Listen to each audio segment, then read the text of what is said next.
Hello, English learners, and welcome to Speak English with Class, the podcast where language learning meets inspiration. I'm your host, Marco, and whether you're tuning in from your morning commute, a cozy corner of your home, or anywhere in between, we're here to make your English learning journey not just educational, but enjoyable. Each week, we dive deep into the experiences of real learners like you, exploring their triumphs, their struggles, and the strategies that help them succeed. We believe that learning English is more than just memorizing grammar rules or expanding your vocabulary. It's about connecting with others, embracing new opportunities, and expressing yourself in ways you never thought possible. So grab your favorite beverage, sit back, and let's dive into today's conversation. Today, we've got an incredible guest lined up who has navigated the highs and lows of learning English with resilience and creativity. She's here to share her story, packed with insights and the hard-earned wisdom that only comes from real experience. So without further ado, let's dive in. Please join me in welcoming Maria to the show. Hi, everyone. It's such a pleasure to be here. Thanks for having me, Marco. We're thrilled to have you. So Maria, let's get started. Can you tell us a little about where you're from and what initially sparked your interest in learning English? Of course. I'm from Barcelona, Spain. And to be honest, English wasn't always a priority for me growing up. In school, it felt more like a subject I had to pass rather than something I genuinely wanted to learn. I remember sitting in English class and feeling overwhelmed by the grammar rules, the exceptions to those rules, and then the exceptions to the exceptions. It all seemed so complicated and I just couldn't see how it would be useful to me. But that changed when I started to realize how much English was around me. Whether it was watching movies, listening to music, or even scrolling through social media, English was everywhere. I began to feel like I was missing out on so much by not understanding it. And then, during a trip to London with my friends, I felt completely lost. I couldn't communicate effectively, and it was frustrating. That trip was a turning point for me. I knew I had to take learning English more seriously. I can imagine how eye-opening that must have been. So after that trip, what was your plan? How did you approach learning English? When I got back from London, I was determined to improve my English. But honestly, I didn't know where to start. I knew that traditional methods, like just sitting down with a grammar book, weren't going to cut it for me. So I decided to approach it differently. The first thing I did was to immerse myself in the language. I started by watching my favourite movies and TV shows in English. At first, I used subtitles in Spanish, but gradually I switched to English subtitles, and then finally to no subtitles at all. It was tough though. I remember watching a movie and missing half of what was being said. I'd have to rewind several times just to understand a single sentence. But I kept at it because I knew that listening to native speakers was crucial for improving my comprehension. I also started listening to English songs and tried to sing along, even if I didn't understand all the words. Music became a fun way to practice pronunciation and learn new vocabulary. That sounds like a fun and engaging way to learn, but I'm sure it wasn't all smooth sailing.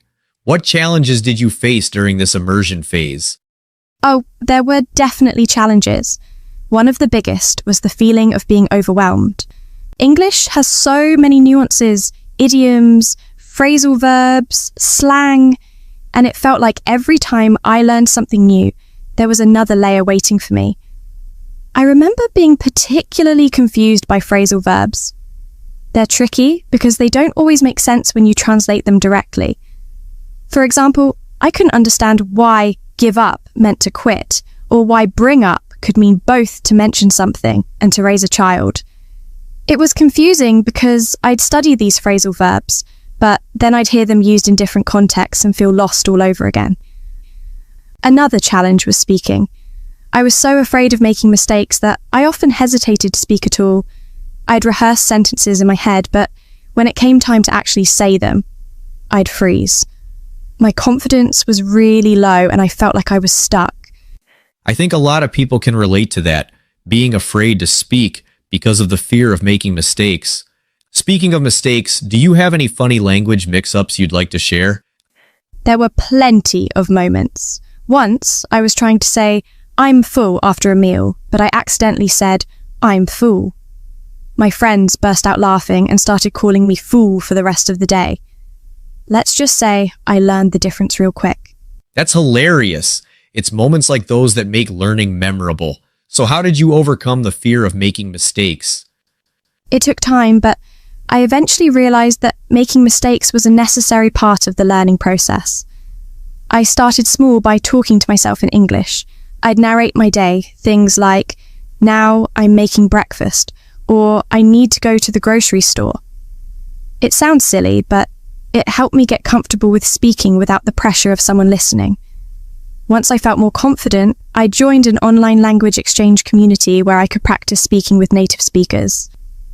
At first, I was really nervous. I'd worry about sounding foolish or not being able to keep up with the conversation. But I quickly learned that people were patient and understanding. They knew I was learning, and they didn't expect perfection. In fact, they appreciated the effort I was making. That gave me the confidence to keep practicing, and over time, I noticed that my speaking skills improved significantly. It's great to hear that you found supportive environments to practice in. Were there any specific strategies that helped you improve your speaking and listening skills? Absolutely. One strategy that really helped was shadowing, where I'd listen to a short clip of native speakers and then try to repeat it exactly as they said it, mimicking their intonation, rhythm, and pronunciation. I found it incredibly useful because it forced me to pay attention to the details of how English is spoken. I'd often use clips from movies or TV shows because the dialogue felt more natural. For listening, I started incorporating podcasts into my routine. I'd listen to them while commuting or doing chores around the house. At first, I chose podcasts that had transcripts available so I could follow along and check any parts I didn't understand. Gradually, I moved on to podcasts without transcripts, and it became easier to follow conversations without needing to see the words. One thing I realized was that even if I didn't understand every word, I could usually get the gist of the conversation, and that was okay. Over time, the gaps in understanding became smaller. Shadowing and using podcasts are excellent strategies. It sounds like you were really dedicated to improving your English. What about vocabulary? That's a big challenge for many learners. How did you tackle that? Vocabulary was definitely one of the most challenging aspects for me. I'd learn new words, but then I'd forget them just as quickly. To tackle this, I started keeping a vocabulary journal. Every time I encountered a new word, whether in a book, a podcast, or a conversation, I'd write it down along with the sentence it was used in. That way, I could see how the word was used in context, which made it easier to remember. I also used a technique called spaced repetition. I'd review my vocabulary journal regularly, first after a day, then after a week, and then after a month. This helped to reinforce the words in my memory. But what really made a difference was actively using new words in my conversations. Even if I wasn't entirely sure I was using them correctly, I'd try to incorporate them into sentences. The more I used a word, the more natural it felt, and eventually it became part of my active vocabulary. Another fun strategy I used was to create associations with new words.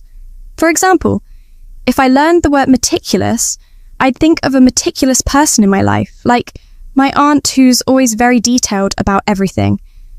These associations help me remember the meanings of words better. That's a great approach, using context and personal associations to make vocabulary stick. Were there any particular resources or tools that you found especially helpful in your learning journey? Yes, there were a few resources that really stood out for me. One of them was an app called Anki, which uses spaced repetition to help you remember vocabulary. I created my own flashcards with the words I wanted to learn, and the app would prompt me to review them at intervals designed to optimize memory retention. It was really effective because it kept the words fresh in my mind without overwhelming me with too many at once. Another resource that I found incredibly useful was YouTube. There are so many great channels dedicated to English learning, covering everything from grammar to pronunciation to cultural nuances. I particularly enjoyed channels that focused on everyday English, like the phrases and expressions that native speakers use in casual conversation. These were often the things you don't find in textbooks, but they're so important for sounding natural in English. I also subscribed to English language newsletters and followed blogs that were written in English. This way, I was constantly exposed to the language in a variety of contexts, and it helped me see how English is used in different situations. It sounds like you made the most of all the resources available to you. Now that you've made so much progress, what's your current strategy for continuing to improve your English? Even though I've come a long way, I still consider myself a learner, and I'm always looking for ways to improve. One thing I focus on now is refining my understanding of more advanced aspects of English, like idioms and cultural references. These are the things that can make a conversation really come to life, but they're also challenging because they're not always intuitive. I continue to immerse myself in English as much as possible. I read books in English, watch English language news, and of course, listen to podcasts. I've also started writing in English more, whether it's journaling, writing emails, or even just posting on social media. Writing forces me to think carefully about the words I choose and how I structure my sentences, which has been great for reinforcing what I've learned. One thing that's been really helpful recently is joining a book club where we discuss books in English. It's a great way to practice speaking, and it also exposes me to new vocabulary and ideas. Plus, it's a lot of fun. A book club sounds like a fantastic way to combine learning with social interaction. Before we wrap up, do you have any final tips or insights for our listeners who are still on their English learning journey? Absolutely.